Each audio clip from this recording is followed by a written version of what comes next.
Vous êtes l'un des avocats de Khalid El-Kal, qui est l'ancien directeur de détention de la prison de Fresnes. Un directeur de détention devant la justice aux côtés de 3 détenus ou ex-détenus, c'est évidemment pas tous les jours. Votre client est accusé par la justice d'avoir accordé de nombreuses faveurs à des détenus, dont Arnaud Mimran. Arnaud Mimran, c'est l'un des escrocs de l'arnaque du siècle, le fameux documentaire que vous avez peut-être vu quand vous nous écoutez sur Netflix avec Marco Mouli. Ces faveurs faites donc à des détenus, est-ce que votre client les reconnaît ? Non, il les conteste vigoureusement. Alors, des choses se sont passées et ces choses sont des fautes qui sont déontologiques. Il y a eu une sonorisation qui a été faite dans la voiture. Une sonorisation, c'est des écoutes. Une sonorisation dans la voiture, une écoute dans une voiture d'une personne mise en cause dans des procédures liées à la taxe carbone, qui était sortie de prison, remis en liberté par un tribunal. Et malgré l'interdiction de fréquenter des personnes pendant une durée de 5 ans à leur sortie de prison, Monsieur El-Kal s'est lié d'amitié avec cette personne et à la naissance de son enfant, il a été sonorisé la remise d'une somme en numéraire de 1 500 € avec, de manière très claire, la gratification, c'est pour la naissance de ton enfant. De là est née toute une procédure, en grande partie fantasmée, puisque lorsque un agent public reçoit des dons, de manière illicite, en dehors de sa déontologie, l'ensemble de ses faits et gestes vont être remis en question. Donc il appartenait à la Je veux justice. comprendre. C'est Arnaud Mimran qui donne 1 500 € C'est une autre à votre personne client, dénommée Fabrice. un ancien détenu de la prison de Fresnes, avec lequel l'ancien directeur de la détention de la prison est devenu ami. Mm. Ils sont amis à la sortie de prison de celui-là. Votre client donne 1 500 € ou c'est l'ancien détenu qui donne 1 500 € au maton ? L'ancien détenu donne 1 500 € au directeur de la maison d'arrêt comme une gratification lors de la naissance. Et pour vous, en fait, ce serait juste ça, c'est-à-dire ce serait juste des échanges de cadeaux. Alors, le juste, c'est une faute déontologique gravissime et Ça, vous personne le n'est là reconnaissez. pour nier ces faits-là. Monsieur El-Kal fait un énorme mea culpa. Il a le sentiment d'avoir trahi son institution, ses collègues de travail. Je tiens à préciser que celui-ci a été incarcéré, donc un directeur de prison qui se retrouve incarcéré, et que le soir de son incarcération, il a fait une tentative de suicide.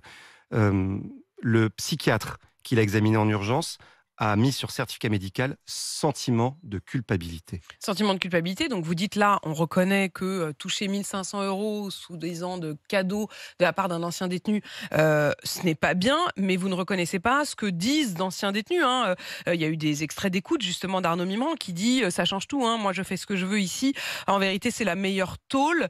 Alors que la prison de Fresnes, on le sait, est quand même en surpopulation carcérale. Alors, déjà, il faut faire le lien avec Monsieur El-Kal. Ensuite, sur ses écoutes, il disait qu'il avait un jacuzzi, du champagne. Donc la fanfaronnade en cours de promenade, elle a toujours existé. C'est lié à la détention. C'est une perte narcissique extrêmement forte. C'est une faillite, une déchéance.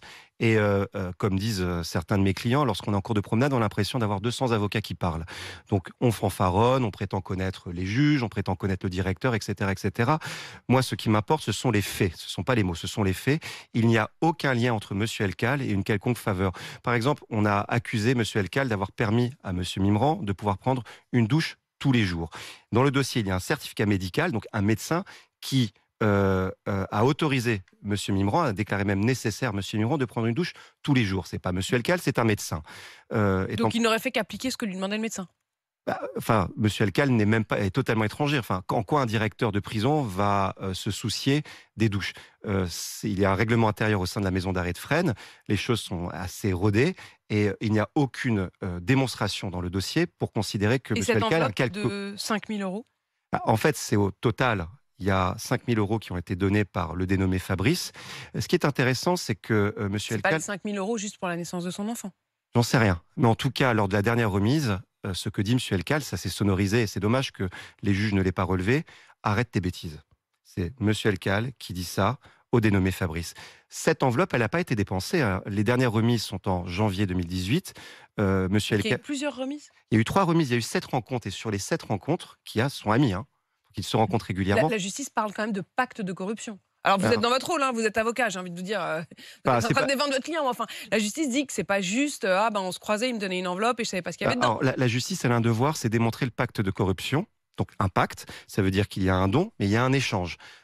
Par contre, la contrepartie, elle n'est absolument pas démontrée. Ça ne veut pas dire qu'un agent public a le droit de recevoir de l'argent, mais c'est parce que cet agent public, comme un journaliste va recevoir de l'argent d'un homme politique, c'est totalement illicite, ce n'est pas une corruption. Il faut démontrer une contrepartie. Et cette contrepartie, elle n'est pas démontrée dans le dossier. Monsieur Fabrice était libre à cette époque-là. Il n'avait rien à attendre de... Un ex-détenu. Un ex-détenu. Il en demeure pas moins que la faute est constituée, mais c'est une faute qui est déontologique, c'est pas une faute pénale. Je rappelle quand même qu'on a placé M. Elkal pendant 8 mois en détention provisoire, qu'on l'a accusé, ce qui est quand même fou, d'avoir fait ramener des call girls en détention à Fresnes. Ça, ce sont des déclarations auxquelles les enquêteurs, à un moment, ont cru. Lorsque celui-ci a été interpellé, on a dévasté son appartement et cette somme des 5 000 euros, elle n'a pas été dépensée, elle était dans une enveloppe. Il n'y a pas touché. Et il a dit ensuite et déclaré au juge d'instruction que c'était de l'argent maudit. Est-ce que ça justifiait une telle disproportion ?